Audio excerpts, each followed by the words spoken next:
الله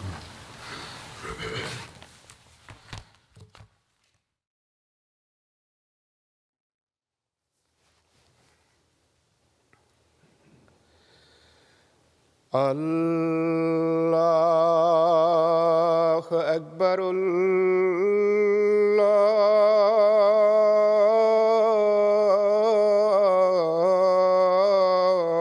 الله أكبر الله أكبر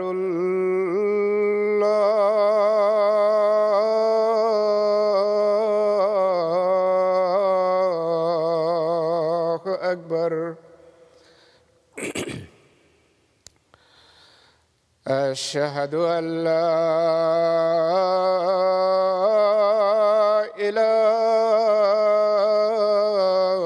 إله إلا الله أشهد أن لا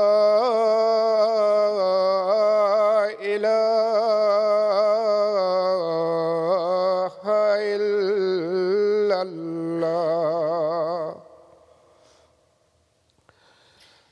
أشهد أن محمدًا رسول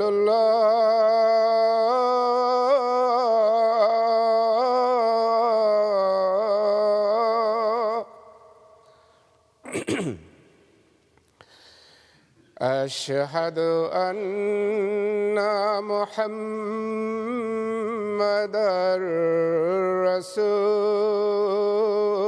رسول الله حي على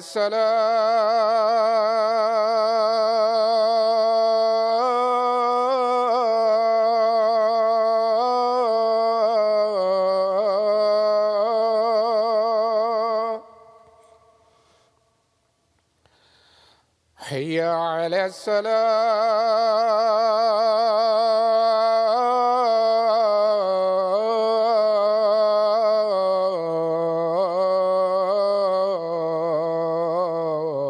الصلاة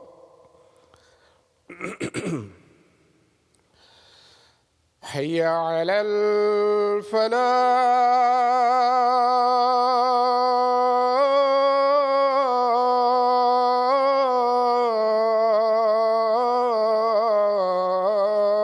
الفلاح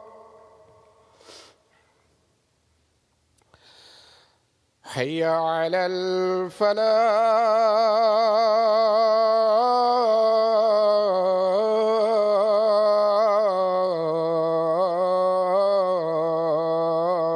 الفلاح الله أكبر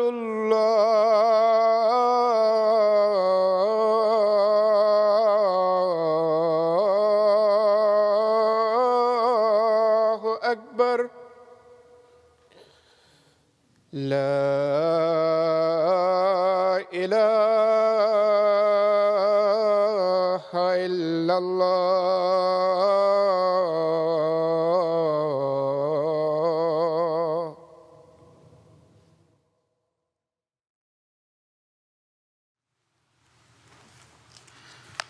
السلام عليكم ورحمة الله.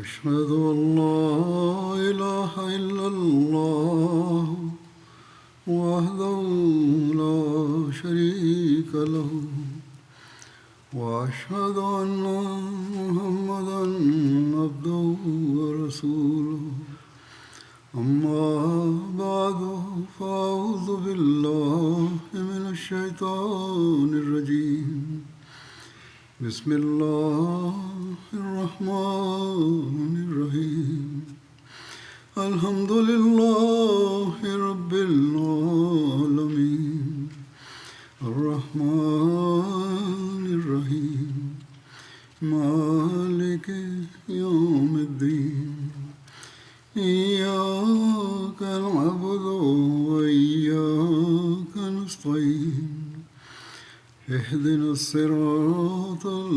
المستقيم صراط الذين أنعمت عليهم غير المغضوب عليهم ولا الضالين. Allah Ta'ala ka merupakan ihsan Allah Ta'ala kepada kita semua karena Dia telah memberikan taufik kepada kita untuk menerima Hazrat Masih Maud alaihissalatu wassalam, yang mana melalui beliau Allah Ta'ala telah menjanjikan kebangkitan Islam yang kedua kalinya. Sesuai dengan janji Allah Ta'ala dan nubuatan Rasulullah Sallallahu Alaihi Wasallam, Hazrat Masih Maud alaihissalatu wassalam dalam penghambaan kepada Rasulullah Sallallahu Alaihi Wasallam diutus oleh Allah Ta'ala untuk menghidupkan Islam kedua kalinya. Selanjutnya, dengan janji Allah Ta'ala dan nubuatan Rasulullah Sallallahu Alaihi Wasallam, sistem khilafat telah berdiri di dalam jemaat yang beliau dirikan. Oleh karena itu, untuk mewujudkan pemenuhan janji Allah Ta'ala dan nubuatan Rasulullah Sallallahu Alaihi Wasallam, setiap tahun kita merayakan Hari Khilafat pada tanggal 27 Mei. Di tempat manapun Jemaat Ahmadiyah berada. Pada tanggal 26 Mei, Hazrat Masih Maud alaihissalatu wassalam wafat. Dan pada tanggal 27 Mei, sesuai dengan janji Allah Ta'ala,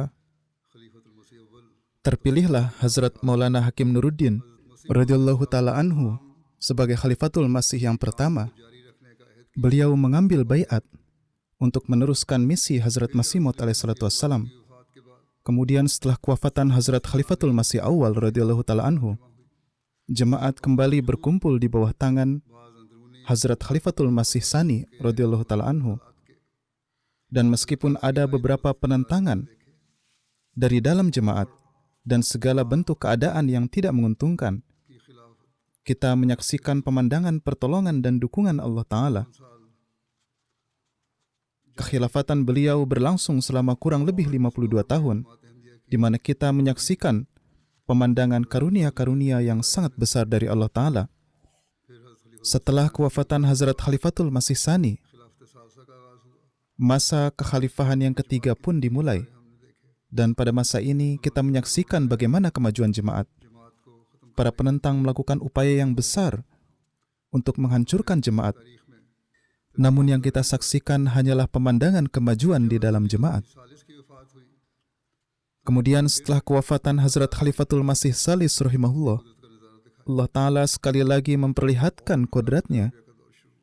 Dan dimulailah masa Khalifatul Masih Rabi, di mana para penentang sekali lagi berusaha sekuat tenaga untuk menghancurkan jemaat. Namun mereka senantiasa menemui kegagalan. Hazrat Khalifatul Masih Rabi harus berhijrah dari Pakistan. Beliau lantas mendirikan markas jemaat di Inggris. Dan dunia menyaksikan bagaimana kemajuan jemaat yang terus pesat. Mereka yang ingin menghentikan kemajuan jemaat menjadi sedemikian rupa gelisah melihat kemajuan jemaat ini.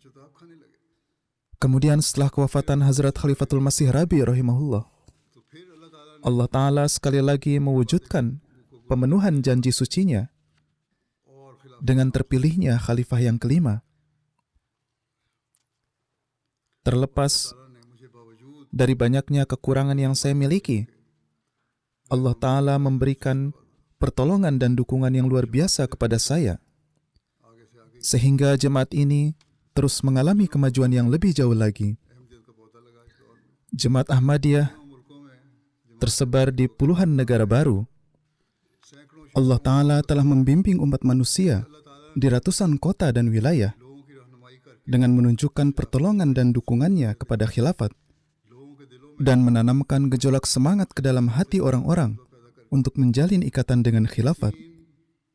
Dan dengan demikian menyediakan sarana untuk membangun jemaat hamba-hamba yang bertakwa. Dan Allah Ta'ala senantiasa menunjukkan tanda-tanda yang seperti ini. Tanda-tanda yang menakjubkan akan jalinan para Ahmadi dengan khilafat dan keberhasilan jemaat memang pasti terjadi, karena ini adalah janji yang telah dijamin oleh Allah Ta'ala dan dinubuatkan oleh Rasulullah SAW. Oleh karena itu, Allah Ta'ala tidaklah akan melupakan janji-janjinya, dan Dia juga tidak akan mengingkari janji-janjinya. Dan bahkan tidak sedikit pun akan gagal dalam memenuhi nubuatan Rasulullah SAW yang paling dicintainya. Rasulullah SAW menubuatkan bahwa kenabian akan tetap tegak di antara kalian semua selama Allah Ta'ala menghendaki, yaitu pada zaman Rasulullah SAW. Beliau SAW bersabda bahwa Tuhan kemudian akan mengangkatnya dan akan melanjutkannya dengan khilafat ala minhajin nubuwah, yaitu khilafat yang mengikuti jejak kenabian. Setelah itu Allah Ta'ala akan mengangkat karunia ini selama Dia menghendaki. Kemudian sesuai dengan ketetapannya akan ada kerajaan yang zalim dan manusia akan sedih dan gelisah. Setelah itu muncul kerajaan yang penuh kebengkokan, dan ini akan terus terjadi hingga gejolak rahmat Allah Ta'ala tergerak, dan Dia akan mengakhiri masa penuh kezaliman ini. Setelah itu akan berdiri khilafat ala minhajin nubuwah. Dan setelah menyebutkan ini, Rasulullah SAW pun terdiam. Oleh karena itu, kita beruntung bisa menyaksikan penggenapan nubuatan ini. Kita mengetahui bahwa setelah kedatangan Hazrat Masih Maud alaihissalam, bahkan apa yang mereka sebut sebagai khilafat yang masih ada di kalangan umat Islam pun berakhir. Yang tersisa hanyalah pemerintahan orang-orang Muslim, yang meskipun mereka adalah pemerintahan yang aniaya, mereka tidak akan mampu menyelamatkan diri dari cengkeraman Allah Ta'ala. Terkadang Allah Ta'ala memberikan kelonggaran, namun pada akhirnya Allah Ta'ala akan mencengkeram mereka yang melakukan tindakan aniaya. Alhasil sebagaimana sabda Rasulullah SAW, bahwa sesuai dengan khilafat ala minhajin nubuwah, yaitu khilafat yang mengikuti jejak kenabian, Allah Ta'ala mengutus Hazrat Masih Maud alaihissalam dalam penghambaan kepada Rasulullah SAW. Beliau bersabda bahwa setelah beliau, lembaga khilafat akan tetap berdiri sesuai dengan nubuatan Rasulullah SAW. Beliau bersabda bahwa beliau adalah khatamul khulafa, dan sekarang siapapun setelah beliau yang akan dianugerahkan oleh Allah Ta'ala hanya bisa datang sebagai pengikut beliau. Oleh karena itu, betapapun besarnya upaya duniawi yang dilakukan oleh seseorang, mereka tidak akan pernah dapat menegakkan khilafat tanpa menautkan diri pada Hazrat Masih Maud alaihissalam. Ketika waktu wafatnya Hazrat Masih Maud alaihissalam semakin dekat, beliau bersabda tentang berdirinya khilafat sebagai berikut. Alhasil, dia memperlihatkan dua macam kodrat atau kekuasaan. Pertama, dia memperlihatkan tangan kekuasaannya melalui tangan para nabinya. Kedua, pada masa sepeninggal Nabi, yaitu pada saat kesukaran-kesukaran dan permasalahan muncul, sementara para penentang merasa diri mereka lebih kuat dan menyangka bahwa segala sesuatu sudah kacau balau, dan mereka yakin bahwa sekarang jemaat ini akan lenyap, dan para anggota jemaat pun menjadi ragu-ragu dan bingung. Mereka putus harapan, bahkan beberapa orang yang malang di antara mereka memilih jalan keluar.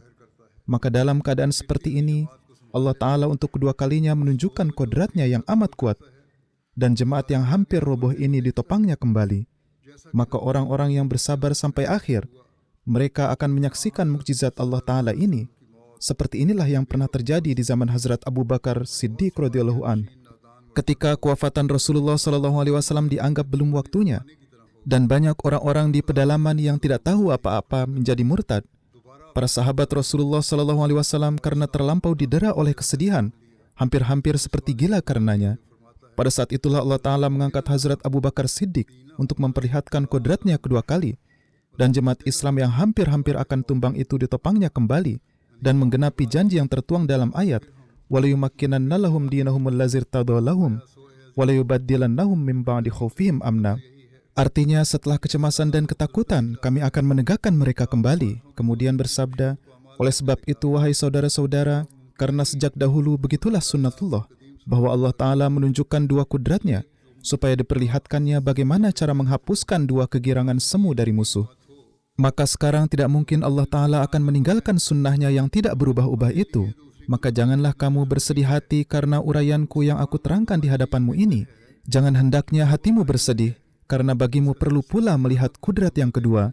Kedatangannya kepadamu membawa kebaikan bagimu, karena ia selamanya akan tinggal bersamamu. Dan sampai hari kiamat silsilahnya tidak akan berakhir. Kudrat yang kedua ini tidak akan dapat datang sebelum aku pergi. Di sini saya sampaikan bahwa saya juga menyimpulkan dari sini bahwa ini adalah sebuah jawaban bagi mereka yang terlibat dalam perdebatan tentang usia Hazrat Masih Maud alaihissalatu wassalam. Beliau tidak menghitung dan menyatakan berapa tahun sisa hidup beliau. Sebaliknya, beliau menyinggung kewafatan beliau dan tidak mementingkan usia beliau, tetapi lebih pada mementingkan bagaimana pemenuhan tugas beliau. Beliau bersabda, "Akan tetapi ketika aku pergi, maka Tuhan akan mengirimkan kodrat yang kedua itu kepadamu, yang akan tinggal bersamamu selama-lamanya, sebagaimana janji Allah Ta'ala dalam Barahin Ahmadiyah. Dan janji itu bukan untuk aku, melainkan untuk kalian.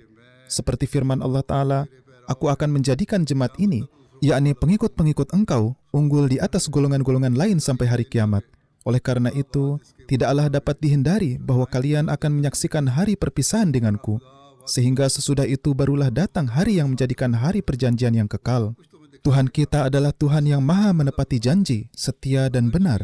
Dia akan memperlihatkan kepadamu segala apa yang sudah Dia janjikan, meskipun masa ini adalah masa akhir dunia, serta banyak bala bencana yang masih akan terjadi. Namun demikian dunia ini akan tetap ada, hingga segala hal yang telah dikabarkan oleh Tuhan ini terjadi semuanya. Oleh karena itu, di antara janji-janji yang diberikan kepada Hazrat Masih Maud alaihissalatu wassalam, ada yang telah terpenuhi, dan ada pula yang akan terpenuhi di masa yang akan datang, dan kita akan terus menyaksikan pemenuhannya. Oleh karena itu, seperti yang saya sampaikan di awal, setelah wafatnya Hazrat Masih Maud alaihissalatu wassalam, sesuai dengan janji Allah Ta'ala, masa khalifah yang pertama pun dimulai, dan jemaat semakin maju. Kemudian datanglah masa khalifah yang kedua, dan jemaat semakin berkembang pesat, dan menjadi mapan di banyak negara di dunia. Setelah itu datanglah masa khalifah yang ketiga, di mana kemajuan lebih lanjut dicapai. Kemudian tibalah masa khalifah keempat, dan terbukalah jalan-jalan kemajuan yang baru. Sekarang adalah masa khalifah yang kelima, dan jemaat terus maju ke tingkatan yang lebih baru. Terlepas dari upaya yang penuh dari para penentang, jemaat semakin menapaki kemajuan. Kenyataannya, seperti yang selalu terjadi, Allah Ta'ala sendirilah yang membimbing hati orang-orang yang berada di negeri-negeri yang jauh, yang bahkan belum pernah melihat seorang khalifah pun, lalu menggiring mereka ke bawah panji khilafat, baik itu muslim maupun non-muslim. Ada ratusan bahkan ribuan orang seperti itu yang hatinya dibukakan oleh Allah Ta'ala. Lebih jauh lagi, dalam memenuhi janji kepada Hazrat Masih Maud alaihissalatu wassalam, Allah Ta'ala memberikan dukungan dan pertolongannya kepada jemaat setiap harinya. Saya akan menyajikan beberapa peristiwa yang menyoroti bagaimana dukungan Allah Ta'ala terhadap khilafat Ahmadiyah dan bagaimana pemenuhan janji-janjinya yang kita saksikan. Allah Ta'ala telah berjanji untuk menegakkan dan melestarikan khilafat. Adapun tentang bagaimana Allah Ta'ala menanamkan dan menegakkan khilafat ke dalam hati orang-orang, sehubungan dengan hal ini, seorang mu'alim di Burkina Faso, sebuah negara di Afrika, menulis, saat pertama kali MTA dipasang dan orang-orang melihat khalifah mereka di layar kaca, mata mereka berlinang air mata karena bahagia dan wajah mereka dipenuhi kebahagiaan. Setelah beberapa hari, beberapa orang dari mereka datang ke rumah misi dan mengungkapkan rasa terima kasih mereka kepada MTA dengan mengatakan bahwa meskipun kami tidak dapat melakukan perjalanan untuk bertemu Hazrat Khalifatul Masih, namun dengan melihat Khalifatul Masih di MTA, ini menyejukkan mata kami dan menenangkan hati kami. Ini sudah menjadi kebiasaan kami sehari-hari untuk terus bertemu dengan khalifah kami melalui MTA. Jadi demikianlah Allah Ta'ala mengobarkan kecintaan kepada khilafat di hati orang-orang yang belum pernah bertemu dengan khalifah sekalipun. Kemudian, dalam menggambarkan bagaimana Allah Ta'ala membimbing umat manusia melalui khilafat Ahmadiyah, Tuan Amir Sahib Gambia menulis, seorang pria bernama Samba Sahib secara kebetulan melihat Khalifatul Masih menyampaikan beberapa pidato di MTA. Mendengar hal ini, ia berkata, tidak ada keraguan bahwa sosok ini ada di bawah pertolongan Allah Ta'ala. Maka Samba Sahib pun baiat bersama seluruh keluarganya yang berjumlah 14 orang. Sebelumnya, bisnisnya tengah mengalami penurunan, tetapi segera bangkit kembali. Beliau menjelaskan bahwa semua ini adalah berkat Ahmadiyah. Tidak ada keraguan, tulisnya, bahwa Ahmadiyah bagaikan cahaya cemerlang yang melawan kegelapan. Jadi mereka menyaksikan bagaimana keberkatan khilafat dan masuk ke dalam jemaat. Kemudian, Sekretaris Tabligh Jemaat Jerman menulis, saya sudah memberi contoh dari Afrika, sekarang ada salah satu orang Arab di Jerman. Ia datang ke stol tabligh di Jerman dan membawa pulang Al-Quran dan memberikan nomor kontaknya kepada jemaat untuk tetap dapat dihubungi. Tahun lalu, pria ini diundang menghadiri jalsah salanah di Jerman. Karena ujian yang tengah ia tempuh, jadi kejadian ini terjadi beberapa tahun yang lalu.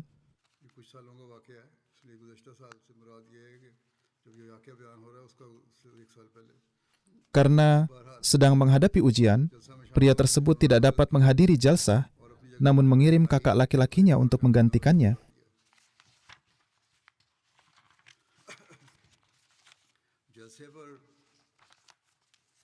Kakaknya menuturkan,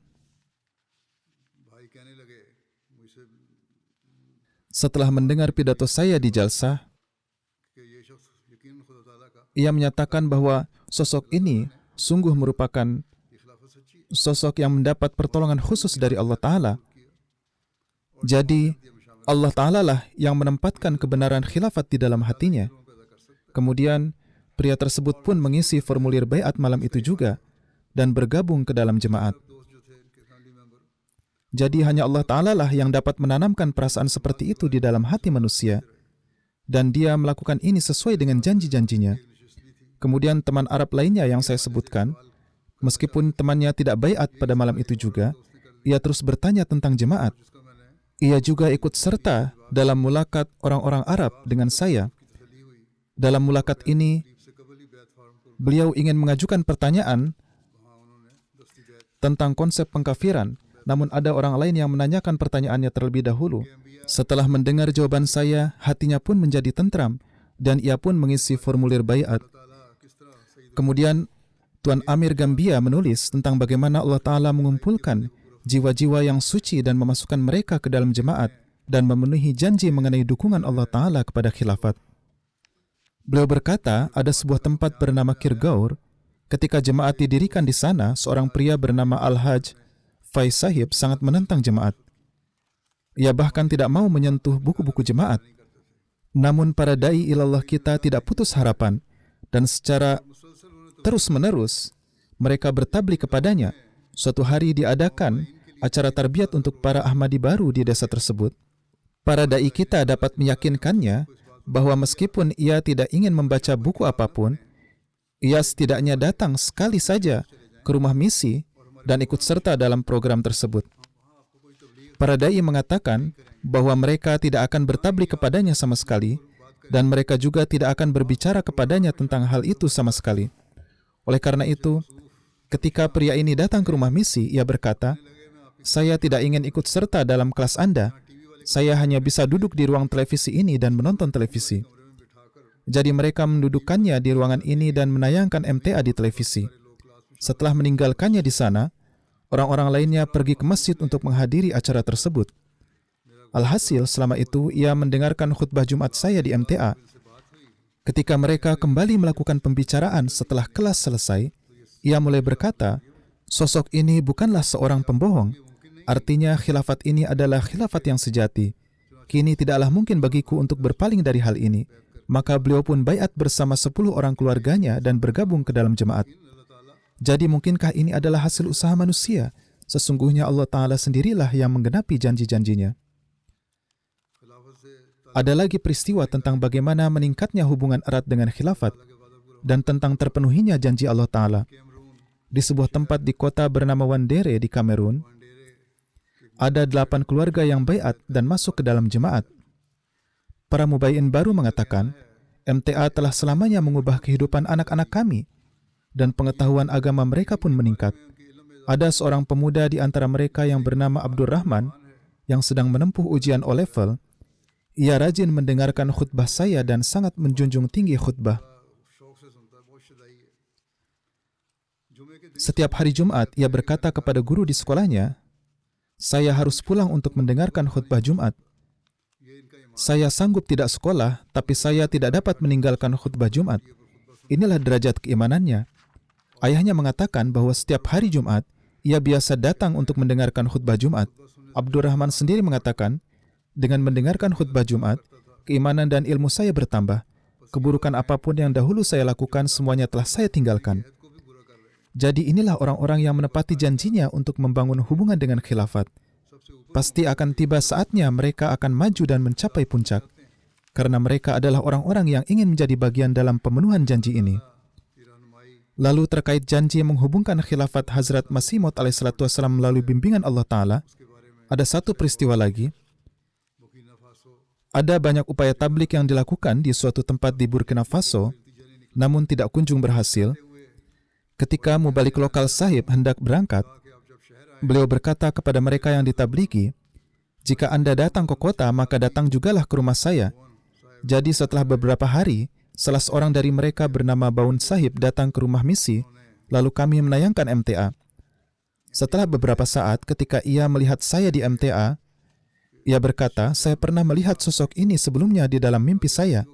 Oleh karena itu, pada saat itu juga beliau masuk ke dalam jemaat Ahmadiyah tanpa meminta satu dalil pun.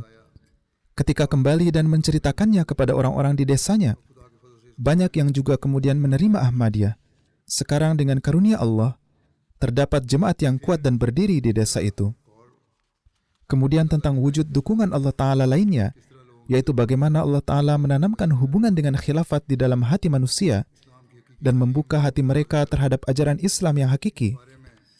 Dalam hal ini, Sultan Sahib dari Kyrgyzstan, ini negara yang sangat berbeda, ia mengatakan,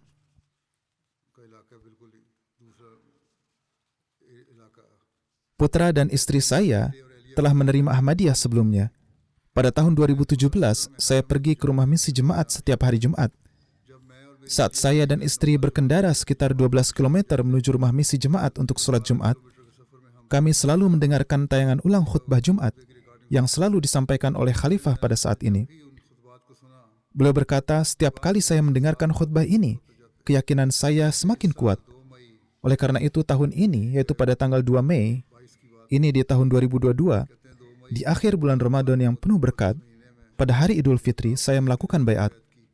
Saya sudah ingin melakukannya sebelumnya, tapi entah bagaimana hal ini tertunda." Kemudian berkata, "Saya telah menulis ini secara singkat, tetapi semua yang terjadi di dalam diri saya tidak dapat diungkapkan, yaitu tidak bisa diungkapkan dengan kata-kata. Dalam setiap solat saya berdoa kepada Allah agar ilmu keislaman saya bertambah. Setiap solat Jumat yang saya ikuti selalu membuka jalan baru bagi saya dalam berbagai hal." Di negara lain, yaitu di Guinea Bissau, bagaimana Allah Ta'ala membuka hati manusia melalui khilafat. Ada peristiwa dari Usman Balde Sahib, seorang mubaik baru dan tinggal di suatu daerah di Guinea Bissau.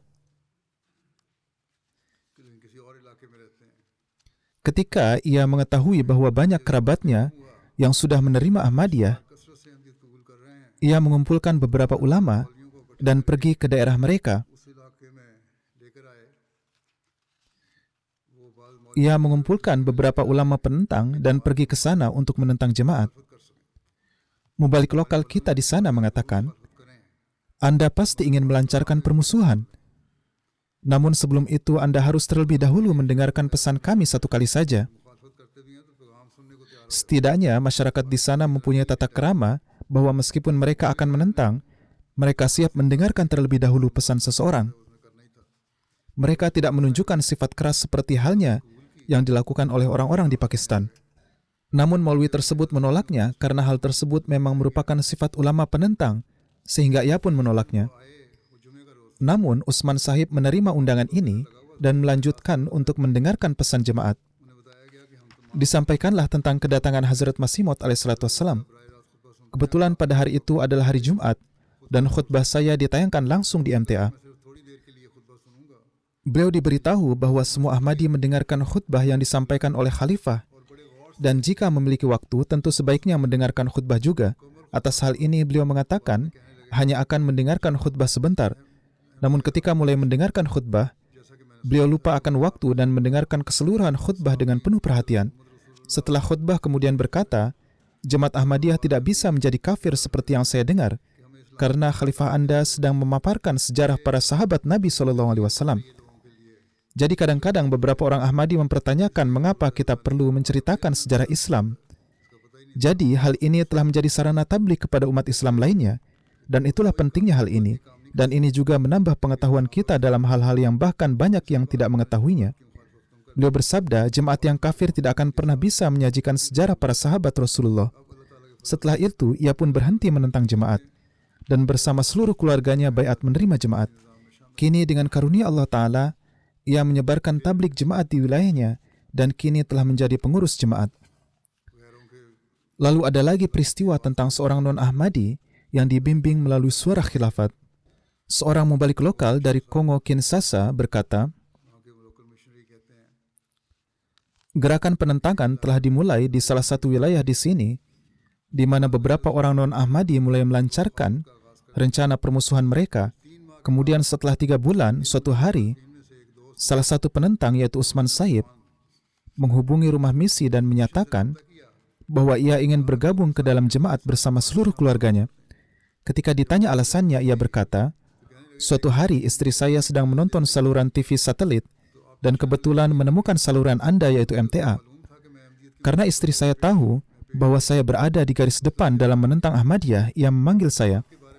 Ketika saya mulai menyampaikan hal-hal tentang jemaat, istri saya menyuruh saya untuk berbicara setelah mendengarkan keseluruhan acara. Saat itu khutbah saya sedang ditayangkan. Ia berkata, setelah mendengarkan khutbah tersebut, saya yakin bahwa suara yang saya dengar hari itu mencerminkan gambaran Islam yang hakiki. Setelah mendengarkan sosok khalifah, tidak ada lagi keraguan mengenai kebenaran jemaat ini. Bagaimana Allah Ta'ala menanamkan rasa kecintaan terhadap khilafat di dalam hati manusia? Bagaimana Allah Ta'ala meningkatkan keimanan manusia? Bagaimana seseorang yang berada ribuan mil jauhnya dan belum pernah bertemu khalifah, seperti yang saya sampaikan sebelumnya, mengungkapkan gejolak keimanannya. Umar Saib dari Senegal menyatakan, setiap kali saya mendengarkan khutbah Anda, saya merasakan suatu ketentraman yang khas di dalam hati saya. Mohon doa agar gejolak perasaan ini selalu ada. Mendengar khutbah, saya berlinang air mata. Saya mencintai Anda. Doakan agar kecintaan saya kepada Rasulullah SAW, Hazrat Masih Maud alaihissalam dan para khalifahnya mengungguli kecintaan saya pada dunia dan isi-isinya. Ia berkata, melalui doa huzur, bisnis saya pun berhasil. Ini semua adalah pemenuhan janji Allah Ta'ala kepada Hazrat Masih Maud alaihissalam. Amir Saib dari Belgia menulis, saya mempunyai seorang teman dari Maroko bernama Mustafa. Beliau masuk ke dalam jemaat Ahmadiyah setelah melakukan penelitian yang cukup lama. Beliau menuturkan, saya telah menghabiskan banyak waktu bersama para ulama sejak masa kanak-kanak saya. Namun khutbah-khutbah khalifah pada masa itu tidak hanya merupakan penafsiran yang benar terhadap Al-Quran, namun juga membawa seseorang lebih dekat kepada Allah Ta'ala. Lebih lanjut mengatakan, setelah mendengarkan khutbah-khutbah ini, saya mulai menemukan kelezatan di dalam solat-solat saya. Allah Ta'ala juga menunjukkan kepada saya mimpi yang benar. Ahmadiyah telah mengubah hidup saya. Ketika menceritakan ini, beliau berlinang air mata. Sesuai dengan janjinya, Allah Ta'ala menurunkan dukungan dan pertolongan dalam kekhalifahan Hazrat Masih Maud alaihissalam dan membuka hati manusia. Ada suatu kejadian lain. Seorang mubalik di Guinea-Bissau menulis, kami berkesempatan untuk memasang MTA di 21 tempat. Tahun lalu, dari hasil pertabligan, ada satu desa yang masuk ke dalam jemaat Ahmadiyah. Namun 4 keluarga di desa tersebut menolak menerima Ahmadiyah. Saat tim jemaat berangkat ke desa itu untuk memasang MTA, mubalik lokal yaitu Muhammad Salilu Jaliu Sahib mengundang keluarga-keluarga di sana ke masjid agar mereka dapat melihat foto khalifah dan Imam Mahdi di saluran MTA. Selesai pemasangan MTA, tibalah waktu sholat maghrib. TV pun dimatikan saat sholat. Setelah sholat, TV dinyalakan kembali dan khutbah pun tengah ditayangkan. Para tamu non-Ahmadi menyaksikan dengan penuh perhatian. Dan Mubalik Sahib berkata kepada mereka, khutbah ini diterjemahkan dalam bahasa Inggris, jadi saya akan menerjemahkannya untuk Anda karena Anda berhak mengetahui apa yang dikatakan oleh khalifah. Mengenai hal ini, seorang tamu berkata, saya tidak mengerti apa yang beliau sampaikan. Meskipun demikian, saya bersumpah demi Allah bahwa beliau tidak mungkin adalah seorang pendusta. Jika beliau adalah khalifah Jemaat Ahmadiyah, maka Jemaat Ahmadiyah tidak mungkin salah. Dan saya nyatakan di sini dan saat ini bahwa saya menerima Jemaat Ahmadiyah.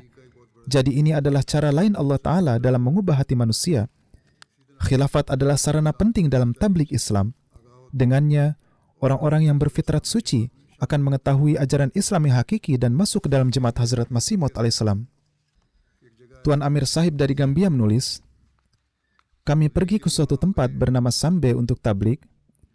Kami menyampaikan kepada orang-orang tentang kedatangan Hazrat Masih Maud alaihissalam dan membacakan syarat-syarat baiat untuk masuk ke dalam jemaat. Mendengar hal ini, Al-Kali, yakni kepala daerah atau kepala suku, imam di sana dan ketua komite untuk kemajuan desa pun segera berkata, Rasulullah SAW telah menubuatkan kedatangan Imam Mahdi. Hari ini untuk pertama kalinya saya mendengar tentang kedatangan Imam Mahdi. Sejak saya mengenal Ahmadiyah, saya sangat terpengaruh dengannya. Kemudian lebih lanjut mengatakan, hanya Ahmadiyah yang merupakan muslim yang sejati, karena mereka memiliki kekuatan khilafat yang telah menyatukan mereka semua. Kemudian ketika kepada beliau ditunjukkan foto saya, beliau berkata, saya dapat melihat kebenaran dalam dirinya. Kami juga menonton beliau di TV. Setelah itu semua orang yang jumlahnya banyak menyatakan baiat. Ketika mereka melihat Al-Quran dengan terjemahan dalam 3 bahasa lokal mereka, yaitu bahasa Fula, Mandinka, dan Wolof, mereka berkata, hanya Ahmadiyah lah yang merupakan Islam yang sejati. Tidak ada golongan lain yang mendapatkan karunia seperti yang diberikan kepada Ahmadi. Saya akan insya Allah tetap teguh pada keimanan saya pada Jemaat Ahmadiyah. Dan saya tidak akan pernah mundur, karena inilah Islam yang sejati. Sementara para ulama lain, mereka datang untuk menipu kami. Lebih lanjut, Mubalik di Mali menulis, seseorang datang ke radio Ahmadiyah dan berkata, saya ingin baiat. Hari ini, saya diselamatkan dari api neraka melalui Ahmadiyah. Saya bertanya kepadanya apa maksudnya, dan beliau menjawab, beberapa ulama mengatakan bahwa solat tidak lagi diperlukan, sehingga mereka sendiri meninggalkan amalan solat sama sekali. Namun khutbah Khalifah Ahmadiyah tentang pentingnya solat yang saya dengar di radio Ahmadiyah memberikan dampak yang mendalam bagi saya. Mendengar hal ini, saya menganggap meninggalkan solat sama saja dengan masuk neraka. Oleh karena itu, mulai hari ini, saya adalah seorang Ahmadi, dan saya tidak akan pernah meninggalkan solat. Jadi, inilah kesan yang dirasakan oleh para Ahmadi baru. Para Ahmadi lama pun harus mengevaluasi diri mereka sendiri. Para ulama non-Ahmadi, mereka berbicara menentang kita dan menerbitkan fatwa mereka, menyatakan kita sebagai kafir. Namun keadaan mereka sendiri adalah bahwa mereka mengingkari rukun Islam yang sangat mendasar. Oleh karena itu, ini merupakan karunia Allah Ta'ala, bahwa Allah Ta'ala memberikan petunjuk kepada manusia dengan perantaraan khilafat. Mubalik dari Nigeria menulis, parabola telah dipasang di banyak tempat untuk menyaksikan MTA. Kami menonton khutbah dan program-program lainnya. Seseorang berkata, saya mempunyai banyak keraguan mengenai jemaat sebelumnya, dan hati saya tidak memperoleh kepuasan. Namun ketika saya mendengarkan khutbah Imam Jemaat Ahmadiyah, hati saya menjadi tentram. Saya menemukan Islam yang hakiki, dan semua keraguan saya lenyap. Saya sekarang telah bergabung ke dalam jemaat.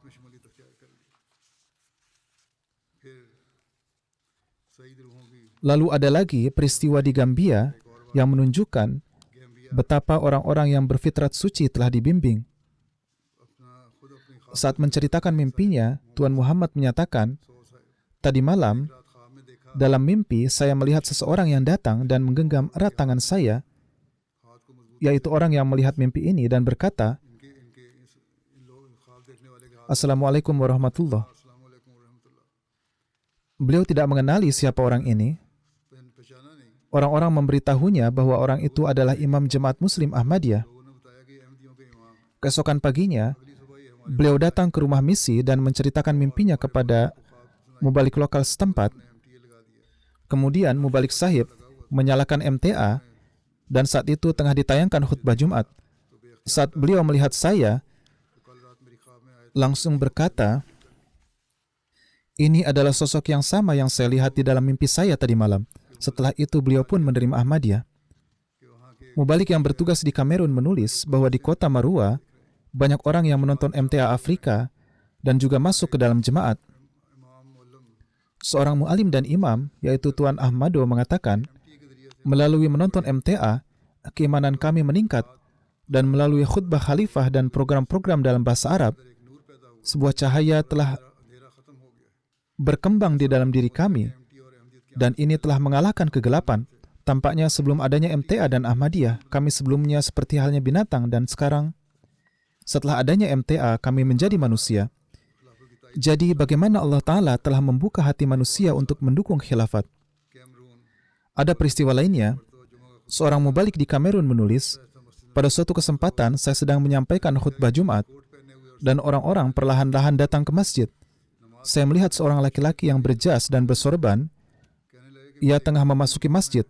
Setelah sholat saya bertanya mengapa ia mengenakan pakaian ini. Ia menjawab, "Saya mempunyai seorang pemimpin rohani dan beliau memakai pakaian seperti ini. Jika Anda ingin tahu lebih banyak, ada saluran bernama MTA Afrika dan Anda harus menontonnya." Khutbah beliau disiarkan di saluran ini dan beliau mengadakan sesi tanya jawab dengan anak-anak. Ketika Anda melihatnya, Anda akan menyadari bahwa beliau adalah orang yang benar dan diberikan pertolongan oleh Allah Ta'ala. Setelah itu saya memberitahukannya tentang 10 syarat baiat dan menunjukkan kepadanya gambar majalah At-Taqwa. Ditunjukkan juga kepadanya foto huzur. Saya katakan kepadanya bahwa masjid ini dibangun oleh imam yang sama. Beliau tidak mengetahui bahwa ini adalah Masjid Jemaat Ahmadiyah dan saya adalah salah seorang mubalik jemaat. Mendengar hal ini, pria tersebut menjadi gembira dan baiat bersama seluruh keluarganya. Ini hanya beberapa peristiwa yang saya sampaikan. Peristiwa-peristiwa ini menunjukkan bagaimana dukungan Allah Ta'ala sebagaimana yang disebutkan dalam sabda-sabda Hazrat Masih Maud alaihissalam yang berasal dari Allah Ta'ala, bahwa kudrat tsaniyah atau kudrat kedua akan ditegakkan dan ini akan terus berlanjut. Dan melalui hal ini, keunggulan Islam sudah ditakdirkan. Allah Ta'ala sendirilah yang sedang membuka hati manusia.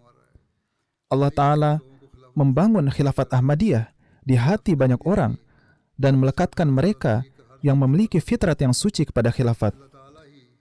Setiap harinya, selama 118 tahun khilafat Ahmadiyah, ini adalah bukti bahwa Allah Ta'ala lah yang menolong khilafat Ahmadiyah.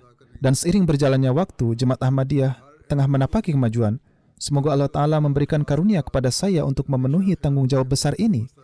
Dan semoga Allah Ta'ala menjaga setiap Ahmadi untuk senantiasa menautkan diri mereka pada khilafat dengan penuh kesetiaan. Semoga khilafat Ahmadiyah senantiasa dianugerahkan kepada orang-orang yang berfitrat suci dan ikhlas sampai hari kiamat. Semoga Allah Ta'ala memenuhi semua tujuan yang telah Dia janjikan melalui Hazrat Masih Maud alaihissalam. Melalui khilafat Ahmadiyah, semoga kerajaan Allah Ta'ala berdiri di muka bumi dan semoga panji Rasulullah SAW berkibar dan dapat disaksikan di seluruh dunia. Setelah sholat Jumat, saya akan memimpin sholat jenazah gaib untuk 2 orang. Yang pertama adalah Tuan Chaudhry Muhammad Idris Nasrullah Khan. Beliau wafat pada usia 90 tahun dan tinggal di Kanada. Inna lillahi wa inna ilaihi raji'un. Dengan karunia Allah Ta'ala, beliau adalah seorang musi. Kakek beliau, yaitu Hazrat Chaudhry Nasrullah Khan Sahib, mendapatkan karunia dari Allah Ta'ala untuk berkhidmat sebagai Nazir Allah di masa-masa awal. Tuan Idris Nasrullah Khan adalah keponakan dari Hazrat Chaudhry Zafrullah Khan.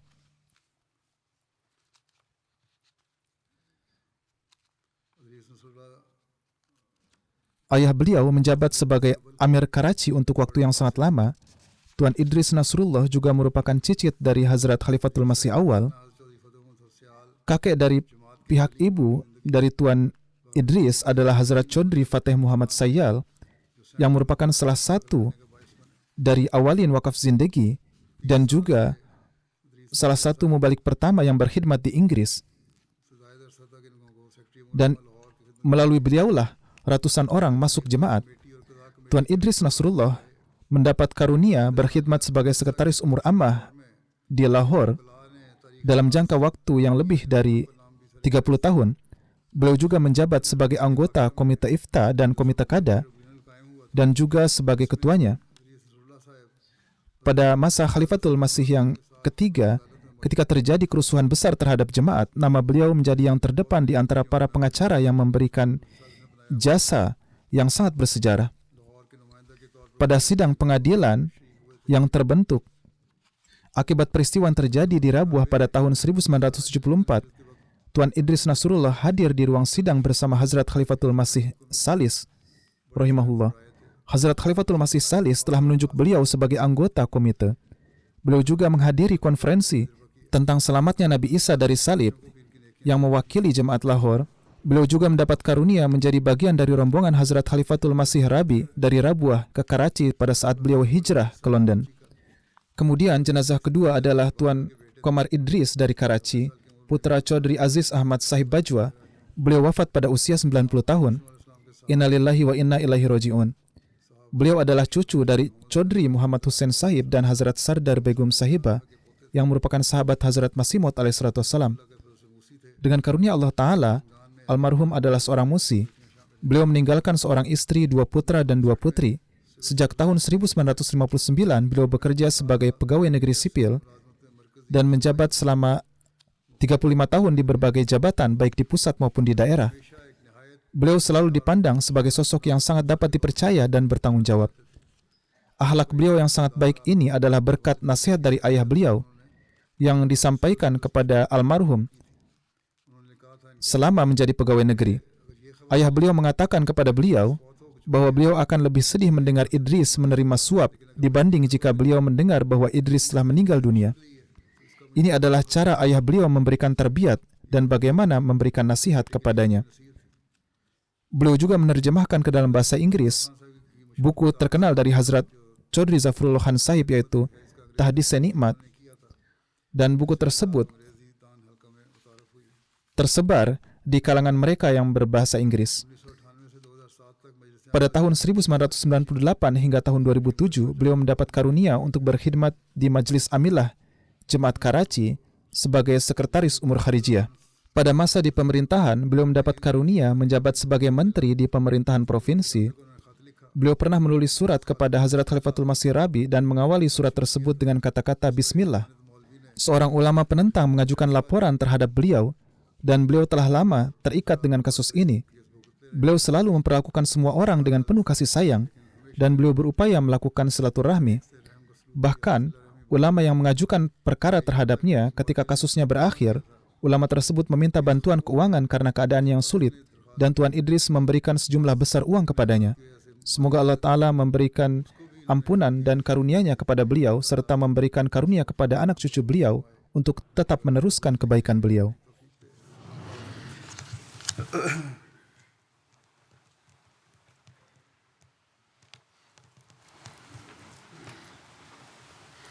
Alhamdulillah, alhamdulillah, nahmaduhu wa nasta'inuhu wa nastaghfiruh wa nu'minu bihi wa natawakkalu alayhi wa na'udzu billahi min shururi anfusina wa min sayyiati a'malina. Man yahdihillahu fala mudilla lahu ومن يضلله فلا هادي له ونشهد أن لا إله إلا الله ونشهد أن محمدا عبده ورسوله. عباد الله رحمكم الله إن الله يأمر بالعدل والإحسان وإيتاء ذي القربى وينهى عن الفحشاء والمنكر والبغي يعظكم لعلكم تذكرون. اذكروا الله يذكركم وادعوه يستجب لكم ولذكر الله أكبر